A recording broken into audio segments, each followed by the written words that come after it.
एक किसान परिवार में जन्म हुआ था, पिताजी किसान थे।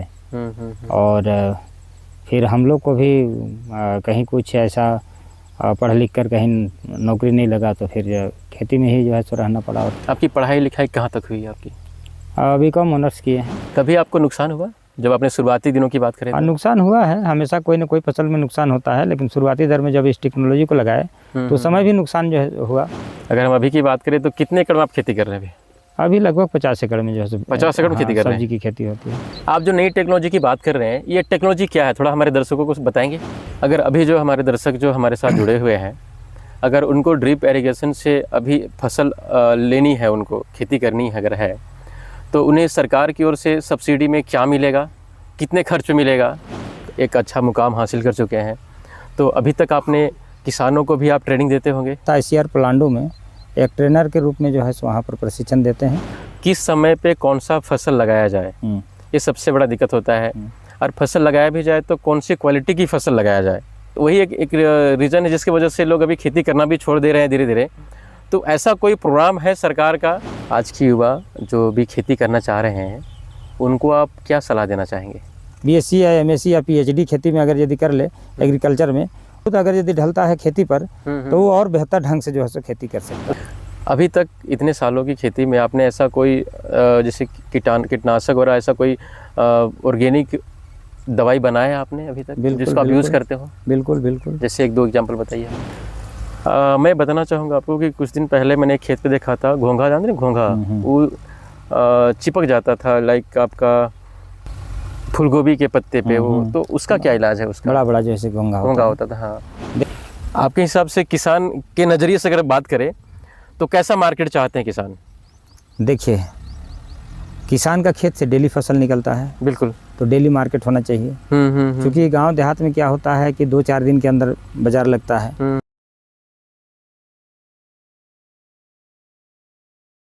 जोहार मित्रों, माई माटी के खास पॉडकास्ट में आपका स्वागत है। आज हम मिलाने वाले एक ऐसे किसान से जिन्होंने 3 एकड़ से अपनी खेती शुरुआत की। आज उन्होंने खेती से ही 15 से 20 एकड़ उन्होंने खुद से मेहनत की कमाई से परचेज़ किया। अभी 25 एकड़ उन्होंने लीज पे लिया। अभी की डेट में 50 एकड़ में खेती कर रहे हैं। अब मैं कमाई की बात करूं तो एक सरकारी गवर्नमेंट एम्प्लॉई से भी ज़्यादा कमा रहे हैं।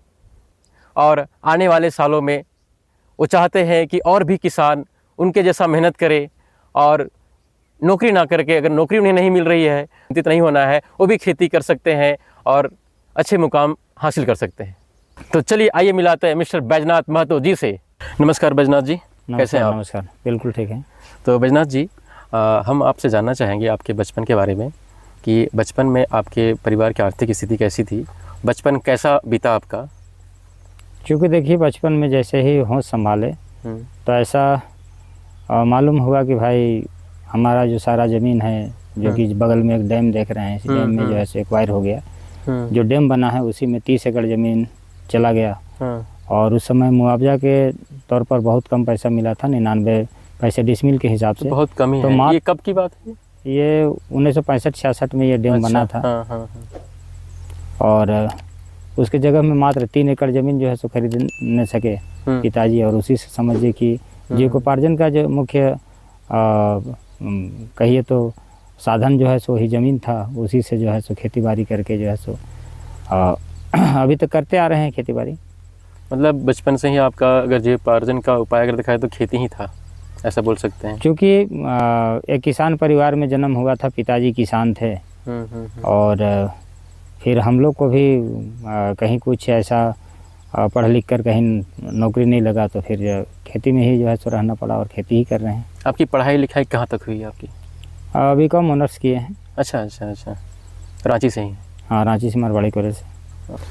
आपके बचपन के दिनों की अगर बात करें तो किन संघर्षों और कठिनाइयों का सामना करना पड़ा? देखिए, बचपन में हम लोगों का जीवन स्तर बहुत ही निम्न स्तर का था।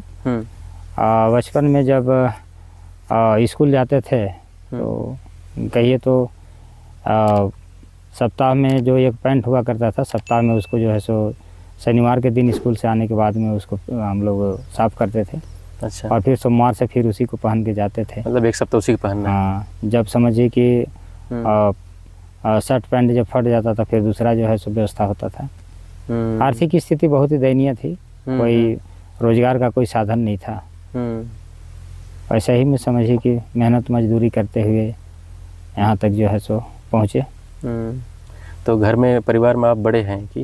नहीं, सबसे छोटे भाई, हम लोग 5 भाई होते हैं। 5 भाई आप लोग हैं? सबसे छोटे हैं। तो बैजनाथ जी, अगर बचपन की बात करें तो ऐसा कोई पल आपको याद है जहाँ आपको अभी भी वो याद आता है तो वो दिल कुछ हो जाता है? देखिए, ऐसा होता था कि जब स्कूल हम जाते थे, हाँ, तो बहुत ऐसे लड़के थे हाँ, साथ में, जो कि सहपाठी थे, पढ़ते थे साथ में। हाँ, हाँ, तो चूँकि जो गवर्नमेंट एम्प्लॉई थे, जैसे कुछ टीचर के जो है सो बेटे होते थे, या तो कोई बिजनेसमैन के बेटे होते थे, तो उन लोगों का जीवन स्तर, उन लोगों का रहन सहन, उन लोगों का पहनावा ओढ़ावा कुछ हम लोग से जो है सो बेहतर होता था। हम लोग जैसे कि सूती कपड़ा को पहन के जाते थे स्कूल ड्रेस में, और वे लोग क्या है कि टेरिकोट पहनते थे, या तो थोड़ा साफ़ सुथरा पहन के जाते थे, और या तो उन लोगों का जैसे कि पैर में चप्पल हुआ करता था, जूता हुआ करता था। तो ऐसा लगता था कि शायद हमारे पिताजी भी, मेरे पिताजी भी अगर सरकारी जॉब में होते तो शायद जो है सो इस तरह का हमको भी जो है सो, हम भी, मेरा जीवन स्तर ऊंचा होता। तो वो जो है सो कांटा जैसा चुभता था। और बाद में ऐसा मन में सोच संकल्प हुआ कि ठीक है, हमारे पास तो कोई रोजगार का दूसरा साधन नहीं है, तो खेती करके ही जो है सो हम इसको जो जीवन स्तर है उसको ऊंचा कर सकते हैं। उस समय ऐसा कोई संकल्प, अभी जब ऐसा याद आता है तो ऐसा संकल्प होता होगा कि जो मैंने जो सहा है शायद मेरे बच्चे अभी वो चीज़ ना देखें, और शायद वो आपको एक मोटिवेट करता हमेशा उस समय से लेके अभी तक जो है सो वही चीज़ सोचते हैं। मेन मोटिवेशन वही है आपकी लाइफ का? वही है। आपकी स्कूलिंग कौन सी स्कूल से हुई आपकी? सबसे पहले तो सरकारी विद्यालय गांव से जो है सो पढ़े, गांव से फिर मिडिल स्कूल में गए, हाँ, और पांचा में, और वहाँ से फिर हाई स्कूल गए।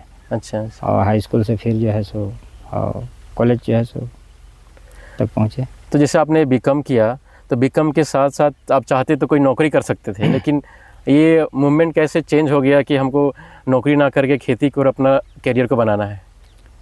देखिए, चूँकि बचपन से जहाँ भी पहुँचे, जहाँ भी पढ़ाई लिखाई हुआ, जो भी हुआ, तो आखिर खेती से ही पहुँचे थे। और खेती करने का जो तरीका था वो जो है सो पिताजी लोग जो है सो परंपरागत ढंग से करते थे।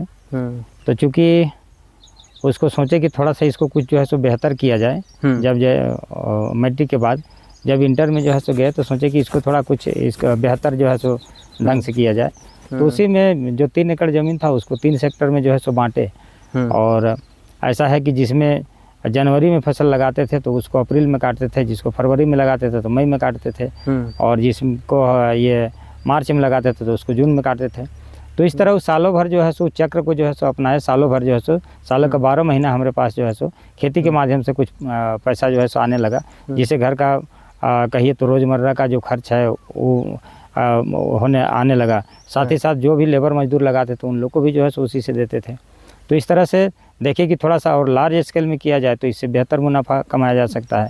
तो ही जो है सो बाद में लार्ज स्केल में जो है सो उसको करना शुरू किया। तो जब अपनी खेती की ओर जब आए तो परंपरागत जो तरीका था उससे खेती कर रहे थे, आपने क्या नई टेक्नोलॉजी को आपने इम्प्लीमेंट किया अपनी खेती में? नहीं, अपनी खेती में नया टेक्नोलॉजी ये किया। अभी भी देख रहे हैं कि नया टेक्नोलॉजी से हो रहा है।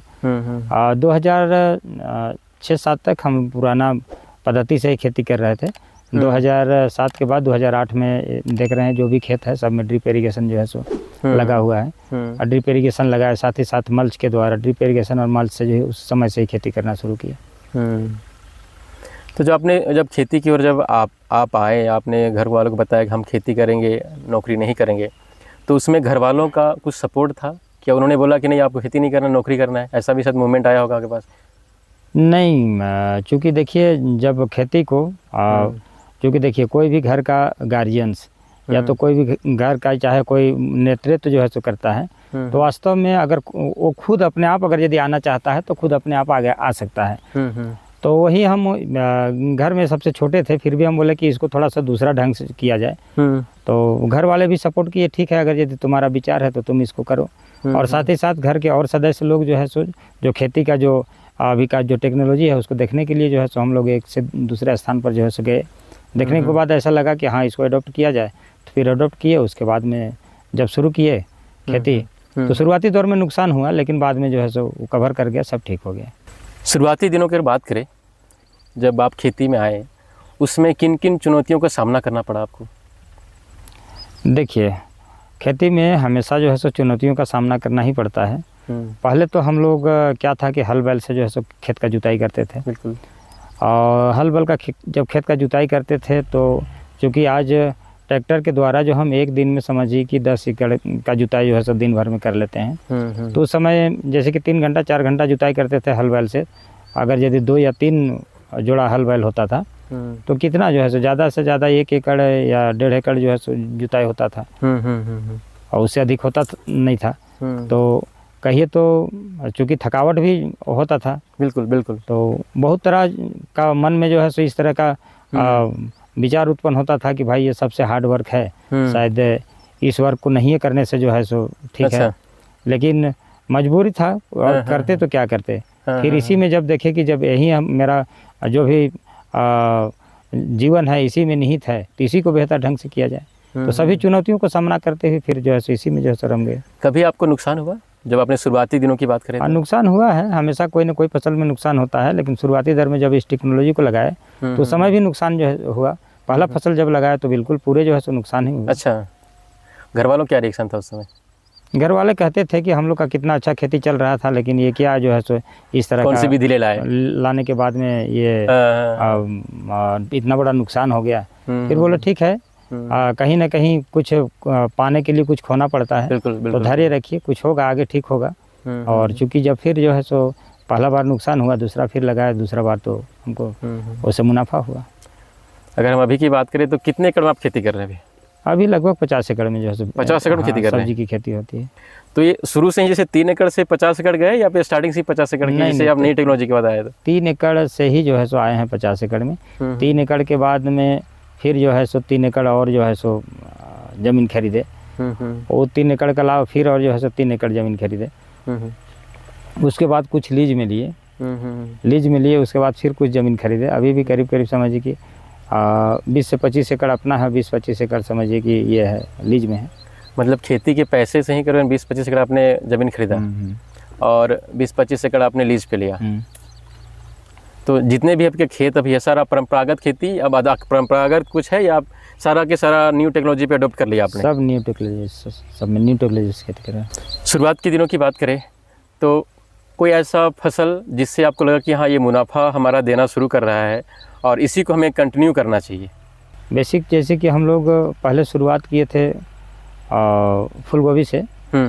तो फूल गोभी में भी क्योंकि ज़्यादा पानी पड़ता था तो नुकसान होता था, लेकिन अब का टेक्नोलॉजी में जो फूल गोभी लगाते हैं तो उसमें जो है सो नुकसान नहीं होता है। तो फूल गोभी में भी कभी कभी अच्छा खासा पैसा मिल जाता है, कभी कभी नुकसान होता है। आप जो नई टेक्नोलॉजी की बात कर रहे हैं, ये टेक्नोलॉजी क्या है, थोड़ा हमारे दर्शकों को बताएंगे? कैसी टेक्नोलॉजी है, कैसे नया आपने इसको अडोप्ट किया, कैसे यूज़ होता है ये? पहले क्या था कि हम लोग जो खेती करते थे बरसात में तो खैर सिंचाई नहीं के बराबर करना पड़ता था, जब पानी जो है सो पड़ता था। लेकिन आपका खरीफ फसल में या तो फिर आपका ये गर्मा फसल में जब भी होता था तो कहिए तो उस समय खेत को पटाना पड़ता था। बिल्कुल बिल्कुल। तो जब हम लोग खेत को पानी देते थे तो नदी की तरफ बहा के जो है सो नाली में जो है सो देते थे। और अभी के समय में जब टेक्नोलॉजी चेंज किए तो अभी ड्रिप इरिगेशन जो कि टपक सिंचाई प्रणाली है। अच्छा। बूंद बूंद से जो है सो पौधा को पानी मिलता है, बूंद बूंद से उनको खाद भी मिलता है। फर्टिगेशन सिस्टम भी साथ ही साथ होता है। तो समझिए कि पिछला जो परंपरागत तरीका था उससे कहीं बहुत बेहतर तरीका है कि सीधा सीधी जो है सो पौधा को ही पानी भी मिल जा रहा है, खाद भी मिल जा रहा है। मतलब टपक विधि के द्वारा पानी भी फसल को मिल रहा है, खाद भी मिल रहा है। ओके, तो जैसे कि आपने इसे बताया कि आपके बगल में नदी है तो और आपके कुआं भी ड्रिप भी करवाया है, बोरिंग करवाया है आप, तो आप पानी जो ले रहे हैं नदी से पानी ले रहे हैं या जो डैम, उस डैम से पानी ले रहे हैं या फिर आपने जो ड्रिप करवाया बोरिंग उससे पानी ले रहे हैं आप? नहीं, बोरवेल से ले रहे हैं। बोरवेल से पानी ले रहे हैं। ओके। बोरवेल से लेने का कारण है क्योंकि डैम में बहुत गंदा पानी है। ओके। और चूँकि ड्रिप लाइन मेरा जो है सो गंदा हो जाएगा डैम का पानी से, इसलिए बोरवेल से पानी लेते हैं। ओके। तो ये जो विधि जो आप खेती कर रहे हैं इसकी कहीं आपने ट्रेनिंग ली थी? देखिए, बिना गुरु का ज्ञान नहीं होता है। क्योंकि शुरुआती दौर में प्रैक्टिकल तो जो भी अपने खेत से सीखे बहुत से ऐसे कंपनी लोग आते थे, उनसे भी कुछ जो है सो ज्ञान हासिल हुआ। साथ ही साथ यहाँ पर रांची पलांडू में ICR पलांडू में वहाँ कुछ वैज्ञानिक लोग थे कि वहाँ पर जो डेमो लगा हुआ था 2007 में ड्रिप इरिगेशन का, तो ऐसे जानकारी हुआ कि वहाँ ड्रिप इरिगेशन लगा हुआ, तो उसको देखने के लिए गए। अच्छा। वहाँ देखने के बाद वहाँ के वैज्ञानिकों से संपर्क जो है सो किए, उन लोगों से भी कुछ ज्ञान मिला। और वहाँ से लेने के बाद में हम बाहर भी गए, जहाँ भी खेती का कुछ अच्छा सुनते थे कि वहाँ पर जो है सो अच्छा खेती हो रहा है और कुछ टेक्नोलॉजी वहाँ पर अलग है, तो वहाँ खुद अपना व्यक्तिगत खर्च से वहाँ हम लोग जाते थे, देखते थे, उसके बाद में फिर आगे अपना खेत में उसको लागू करते थे। तो बैद्यनाथ जी, जैसे आप बता रहे हैं कि आपने ड्रिप इरिगेशन से खेती कर रहे हैं, तो सरकार की ओर से आपको सहयोग मिलता है इसमें? सरकार की ओर से शुरुआती दौर में तो कुछ भी सहयोग नहीं मिला। कहिए तो पर्सनल लोन लेकर के 2008 में पर्सनल 3 लाख रुपया लोन लिए थे ड्रिप इरिगेशन लगाने के लिए। अच्छा। उसके बाद मैं दूसरा बार भी लगाया, तो लोन लेके ही लगाया। 2015 में जो है सो सरकार से सब्सिडी में कुछ ड्रिप मिला, जिसमें कि 15 एकड़ में लगाए, तो उस समय सब्सिडी मिला था। और उसके बाद 2015 के बाद एक बार फिर जो है सो लगाए। 2 बार सरकार से जो है सो मिला है ये सब्सिडी ड्रिप इरिगेशन में, अन्यथा जो है सो सब पर्सनल लोन से ही लगाया था। 2-3 बार लोन लिए थे, लोन लेके लगाया था। अगर अभी जो हमारे दर्शक जो हमारे साथ जुड़े हुए हैं, अगर उनको ड्रिप इरिगेशन से अभी फसल लेनी है, उनको खेती करनी है अगर है, तो उन्हें सरकार की ओर से सब्सिडी में क्या मिलेगा, कितने खर्च मिलेगा और कैसे उसे अप्लाई करेंगे लगाने के लिए? अगर 1 एकड़ में ड्रिप इरिगेशन में 90,000 खर्च है। 90,000 खर्च होता है? हाँ, 90,000 खर्च है। तो 90,000 में आपको गवर्नमेंट जो है सो 90% या 85% गवर्नमेंट का शेयर है। ओके। और फार्मर शेयर है आपका 15%। 15%? हाँ, 15% फार्मर को अपना शेयर जो है सो देना होगा। साथ ही साथ बाद बाकी जो भी शेयर है 85% वो जो है सो गवर्नमेंट देती है। उसके लिए फॉर्म भरना पड़ता होगा? हाँ, उसके लिए अप्लाई करना पड़ता है। देखिए बहुत तो ऐसे है कि बीटीएम लोग भी जो है सो करा देते हैं। साथ ही साथ बहुत आपका ड्रिप इरिगेशन की कंपनियां हैं जो कि लगाती है, वो कंपनी के माध्यम से भी आप आवेदन कीजिएगा कंपनी के पास कि हमको अपने खेत में ड्रिप इरिगेशन लगाना है, तो उन लोगों के पास भी फॉर्म उपलब्ध होती है। तो फॉर्म में कहते हैं कि आप इसमें साइन कर दीजिए, आपका खाता नंबर, आपका आधार कार्ड, आपका ज़मीन का जो है सो कागज़, उनका रसीद आप साथ में दे दीजिए। साथ ही साथ मुखिया के द्वारा सत्यापित करा दीजिए। तो इतना कराने के बाद में वो लोग जो है सो पास करा देते हैं। फिर पास होने के बाद में अपना फार्मर शेयर देना पड़ता है, फिर अपने खेत में लगा देते हैं।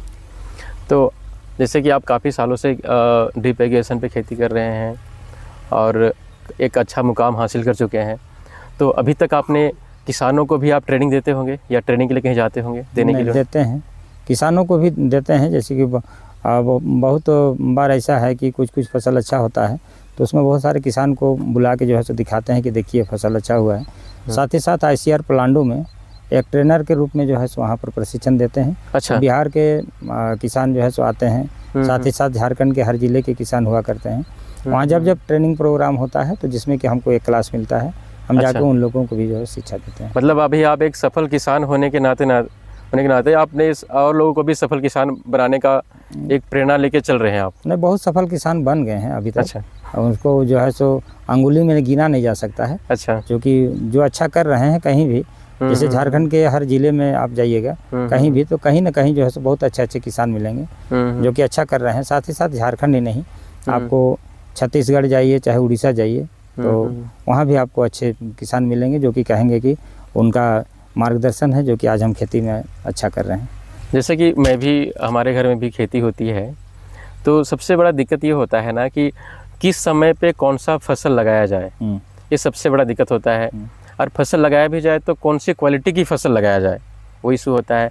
अगर कोई बीमारी हो गया तो कौन से दवा से ठीक हो, तो वो एक दिक्कत होता है। तो उस केस वही एक रीज़न है जिसकी वजह से लोग अभी खेती करना भी छोड़ दे रहे हैं धीरे धीरे।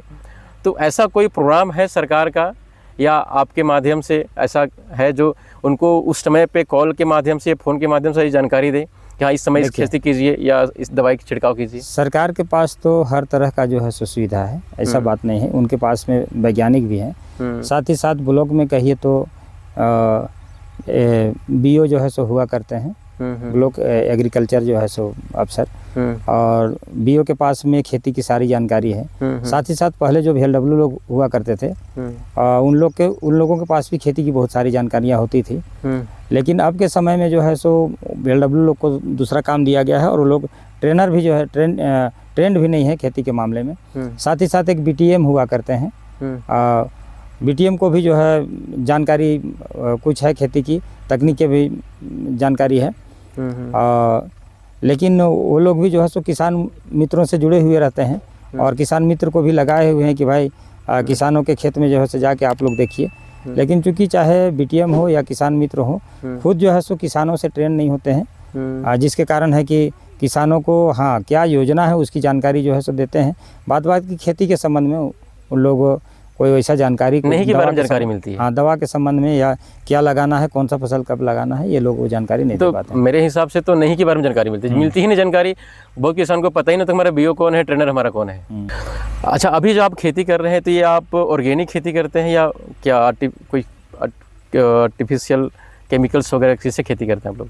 देखिए, घर के सामने जो 3 एकड़ है वो प्योर जो है सो ऑर्गेनिक है।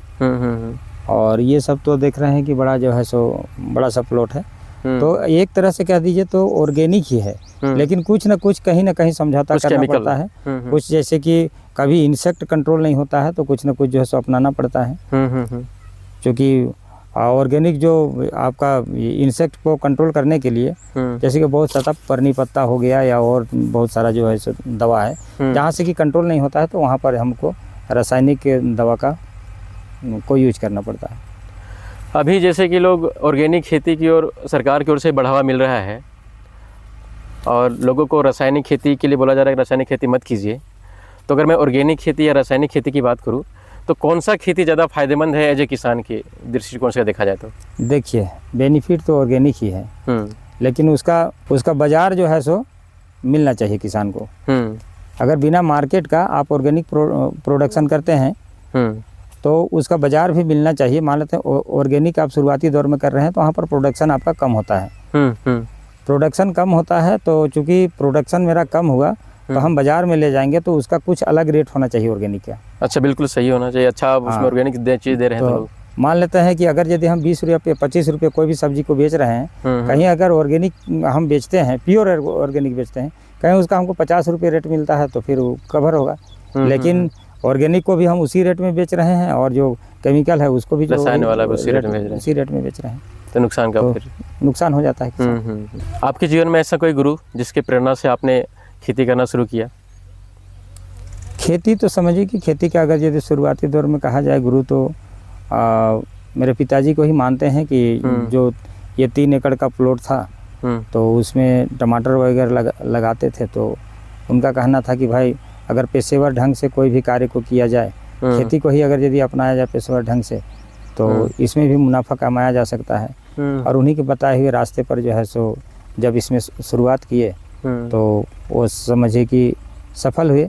कभी ऐसा वक्त आया जब आपको लगा कि नहीं, सब में छोड़ देना चाहिए, और उसमें क्या प्रेरणा मिला आपको कि नहीं, हमें इसी को हमें आगे लेके जाना है?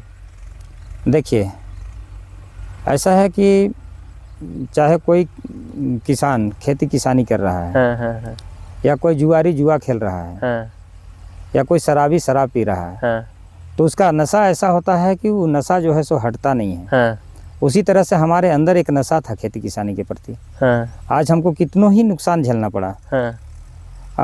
समझिए कि हमको अपने जीवन में कुछ भी जो है सो खट्टा या मीठा अनुभव करना पड़ा, लेकिन हम खेती के लाइन से कभी विचलित हुए नहीं। अच्छा, हम इस लाइन में हमेशा कांस्टेंट रहे और ये जानते थे कि ठीक है, नुकसान हुआ है, अगला हम भरपाई कर लेंगे। और कहीं पर भी, चाहे वो खेती हो या कोई भी हो, अगर व्यक्ति का सूद संकल्प होता है तो वह जो सोचता है वह करना और जो करता है वह करना आसान हो जाता है। वही खेती के प्रति मेरा एक सूद संकल्प था और आज भी है, जो कि हम खेती में लगे हुए हैं। तो बैद्यनाथ जी, आज की युवा जो भी खेती करना चाह रहे हैं उनको आप क्या सलाह देना चाहेंगे? देखिए, पहले तो जो भी किसान हुआ करते थे पढ़े लिखे नहीं होते थे और साथ ही साथ खेती से के संबंध में उनकी कोई जानकारी नहीं होती थी, ना तो खेती के संबंध में कुछ पढ़े लिखे होते थे। आज ऐसा है कि बहुत ऐसे युवा हैं जो कि खेती से संबंधित शिक्षा ग्रहण करके, जैसे कि आपका बीएससी एग्रीकल्चर, एमएससी एग्रीकल्चर, या तो खेती के संबंध में बहुत सारा जानकारियाँ उनके पास में होती है। तो अगर यदि वैसे युवक जो कि पढ़ा लिखा है और वो खेती को अच्छा समझता है और खेती लाइन में आए, क्योंकि देखिए बीएससी या एमएससी या पीएचडी खेती में अगर यदि कर ले एग्रीकल्चर में, उसके बाद आखिर किसानों को ही उनको जानकारी देना है। बिल्कुल। लेकिन खुद अगर यदि ढलता है खेती पर, तो वो और बेहतर ढंग से जो है सो खेती कर सकता है, उसको प्रोफेशनल बना सकता है। प्रोफेशनल बना सकता है। आने वाले दिनों में क्या आप जैविक खेती या कोई एक्सपर्ट के तौर पे अपना करियर बनाना चाहेंगे? बिल्कुल। तो जैविक में तो पूरा स्कोप जो है सो है खेती में। जैविक में पूरे स्कोप है। उसके लिए क्या है कि अपने घर में समझिए कि हमको डेयरी भी जो है सो करना होगा। गाय का गोबर, गाय का पेशाब, ये दोनों कम से कम अपने घर में व्यवस्था हो जाता है। साथ ही साथ बागवानी से भी जो है सो जुड़े हुए रहना होगा। बहुत ऐसे जो है सो पौधा है जिसका पौधा से कि दवा बनाया जाता है। तो इस तरह से जो है सो बागवानी और वेजिटेबल्स दोनों जो है सो जिस किसान के पास होगा तो ऑर्गेनिक खेती में वो 100% सक्सेस कर जाएगा। अभी तक इतने सालों की खेती में आपने ऐसा कोई जैसे कीटनाशक और ऐसा कोई ऑर्गेनिक दवाई बनाया आपने अभी तक जिसको आप यूज़ करते हो? बिल्कुल बिल्कुल। जैसे 1-2 एग्जांपल बताइए हमें। जैसे कि देखिए, एक होता है क्या कि जिसको कहते हैं परनी पत्ता। परनी पत्ता, हाँ। जिसको कि कोई मवेशी नहीं खाता है। हाँ। जिस पत्ता को, हाँ। जिस पौधा का कोई पत्ता को जैसे कि कोई मवेशी नहीं खाता है, वैसे हाँ। पत्ता से या उसका डंठल से आप इंसेक्टिसाइड जो दवा है वो आप बना सकते हैं। वो प्रोसेस बता सकते हैं कैसे बनता है? प्रोसेस क्या है, उसको आप या तो पानी में जो है सो 10 लीटर पानी में फुला दीजिए, या तो 2 लीटर पानी में फुला दीजिए। आपका देख लेना है कि रिक्वायरमेंट क्या है मेरे खेत में, मेरा कितना एरिया में हम खेती कर रहे हैं। या तो अगर जल्दी तुरंत में देना है तो फिर उसको गर्म कर दीजिए। उसका जो भी उस पौधा का जो डंठल है या पत्ता है, उसका रस जो है उस पानी में चला जाएगा। जैसे कि आपका बाकस पत्ता हो गया, धतूरा पत्ता हो गया, करंज हो गया, नीम हो गया, इस तरह का जो भी 10 तरह का जो है सो आपको पौधा जो है सो चुनना होगा, आकंद हो गया। तो ये सबको मिक्स करना पड़ता है? हाँ, सबको मिक्स करना पड़ेगा। मिक्स करके गर्म करके, अगर तुरंत आपको कल दवा देना है तो उसको गर्म करके वो पानी को, मान लेते हैं कि 1 लीटर भी पानी दवा आपका बन जाता है, तो आप कम से कम 5 ml पर लीटर के हिसाब से 5 से 10 ml आप स्प्रे करते हैं, तो जो भी जीवाणु आपका लगा हुआ है खेत में वो कंट्रोल हो जाएगा। मैं बताना चाहूँगा आपको कि कुछ दिन पहले मैंने एक खेत पे देखा था, घोंघा, जानते हैं घोंघा, वो चिपक जाता था, लाइक आपका क्या बोले, फूलगोभी के पत्ते पे वो, तो उसका क्या इलाज है? उसका बड़ा बड़ा जैसे घोंघा होता था। हाँ, देखिए वो सब खेत में नहीं लगता है, कहीं कहीं लगता है। लेकिन उसके लिए है कि आप जैविक कुछ भी जो है सो दवा उनको दीजिएगा, उनको कोई असर नहीं होगा। उनके लिए हम लोग को रासायनिक दवा ही यूज करना पड़ता है, और यहाँ तक कि रासायनिक दवा में भी वो लोग कंट्रोल नहीं होता है। बिल्कुल, कोई भी दवा में वो लोग कंट्रोल नहीं होता है। और आप रात को अगर यदि खेत में जाइएगा तो बहुत बड़ा बड़ा घोंघा आपका खेत में पूरा फूलगोभी का पत्ता से लेके फूल तक सबको जो है साफ कर देता है, नष्ट कर देता है। फूल को तो ऐसे ऊपर में चढ़ जाता है तो खराब हो जाता है। तो इसलिए घोंघा एक किसानों के लिए कहिए तो बहुत ही नुकसानदेह जो है सो जीवाणु है, कि खास करके फूलगोभी में, फूलगोभी को तो पूरे नष्ट कर देता है। तो उससे बचने का क्या उपाय है? उससे बचने के लिए एक ही है कि आप लाइटिंग वगैरह का व्यवस्था जो है सो खेत में कर दीजिए। लाइटिंग का व्यवस्था? हाँ, लाइटिंग का व्यवस्था कर दीजिए, क्योंकि लाइटिंग का व्यवस्था होगा वो लोग रात को ही निकलता है। दिन को आपका खेत में जो है सो वो लोग कम निकलेगा, लेकिन आप अपने खेत में लाइटिंग का व्यवस्था कर दीजिए तो वो लोग आपका खेत में नहीं आएंगे। एक ही मात्र उपाय है लाइटिंग का व्यवस्था कर दीजिए। और साथ ही साथ कुछ ऐसे चिपकने वाला दवा, जैसे कि अभी चूहा वूहा को पकड़ने के लिए एक किताब होता है, जैसे कि उसमें बहुत सारा लस्सा जो है सो बना लगा हुआ रहता है। या तो किसान लोग जैसे कि बरगद का, जैसे कि पेड़ से लस्सा बना सकते हैं, या तो पीपल का से ये बना सकते हैं। तो वैसे जो है सो ये लोग लस्सा बनाने के बाद में जगह जगह किताब में जो है सो ये करके बिछा दिया जाए, तो उसमें आके घोंघा फंस जाएंगे। अच्छा। और वहाँ से जो है सो फिर निकल नहीं पाएंगे। उसका कोई परमानेंट इलाज नहीं है? कोई परमानेंट कोई इलाज नहीं। यहाँ तक कि केमिकल दवा भी उन लोग को ऊपर कोई असर नहीं होता है। आपके हिसाब से किसान के नज़रिए से अगर बात करें तो कैसा मार्केट चाहते हैं किसान? देखिए, किसान का खेत से डेली फसल निकलता है, बिल्कुल। तो डेली मार्केट होना चाहिए। क्योंकि गांव देहात में क्या होता है कि 2-4 दिन के अंदर बाज़ार लगता है। तो चूँकि 2-4 दिन में अगर यदि बाज़ार करेंगे तो उनका फसल जो है सो बहुत डैमेज हो जाता है। इसलिए डेली मार्केट होना चाहिए। डेली मार्केट में वहाँ पर व्यापारी लोग भी आना चाहिए, या तो सरकार के तरफ से खरीदने वाले भी कोई होना चाहिए। बड़े बड़े व्यापारी लोग आना चाहिए। जैसे कि आपका ई मार्केट एक जो है सो खुला था। कहाँ पे? ये सरकार का ही कोई एक ये था। हाँ। जैसे कि मोबाइल के माध्यम से ही जो है सो ये क्या था, नाम भूल रहे हैं। तो उस तरह से जो है सो वो भी होना चाहिए। साथ ही साथ माने जहाँ पर भी मार्केट लगे, कम से कम 8 से 10 किलोमीटर, किसान का खेत से 8 से 10 किलोमीटर के अंतराल में एक ऐसा मार्केट होना चाहिए जहाँ की अच्छा जो है सो सब्जी का मंडी हो, और कितनों भी, चाहे 3 ट्रक 4 ट्रक 5 ट्रक जो भी सब्जी हो वो उन लोग का बिक जाए। आखिर में हमारे श्रोताओं के लिए आपके कुछ विचार आप दें, एक मोटिवेशन उन्हें दें। देखिए, किसानों के लिए बस हम यही कहना चाहेंगे कि क्योंकि किसान जब फसल होता है, बहुत अच्छा लहलहाता फसल देख के उनका मिजाज तो बहुत खुश हो जाता है, बल्कि उनके अंदर जिस तरह का भी बीमारियां होती है, खेत आने के बाद में शायद उनको लगता है कि शायद मेरा बीमारी दूर हो गया। लेकिन उस फसल को काटने के बाद जब बाज़ार में जाते हैं तो वह किसान जो है सो मायूस हो जाता है। लेकिन मायूस होना नहीं है, क्योंकि कृषि के क्षेत्र में बहुत बड़ा जो है सो स्कोप है किसानों के लिए। और आने वाला दिन जिस हिसाब से भारत की जनसंख्या बढ़ रही है, या प्रत्येक राज्य की जनसंख्या बढ़ रही है, और धीरे धीरे दिन प्रतिदिन खेती का जो क्षेत्र है वो धीरे धीरे कम होता जा रहा है। इसलिए आने वाला दिन किसानों के लिए ही रहेगा। इसलिए किसानों को भी जो है सो मायूस नहीं होना है, और अपना इरादा नहीं बदलना है। एक न एक दिन जो है सो किसानों का तकदीर अवश्य जो है सो बदलेगा ज़रूर। ये जो है सो मेरा विश्वास है।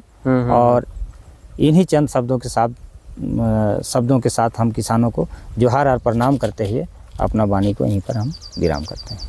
धन्यवाद।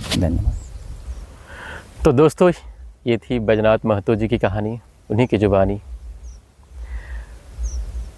इनकी कहानी से हमें ये प्रेरणा मिला कि अगर किसी भी कार्य में आपके पास धैर्य है और एक फोकस है, डिटर्मिनेशन है, तो आप उसमें सफलता पा सकते हैं। चाहे वो खेती हो, पढ़ाई हो, या किसी भी क्षेत्र में आप जाना चाहते हैं। ऐसी ही रोचक कहानियाँ माई माटी चैनल के माध्यम से मिलेगा। हम आशा करते हैं कि आप हमारे इस वीडियोस को देखेंगे और अपने मित्रों को, परिवारजनों को ज़रूर शेयर करेंगे।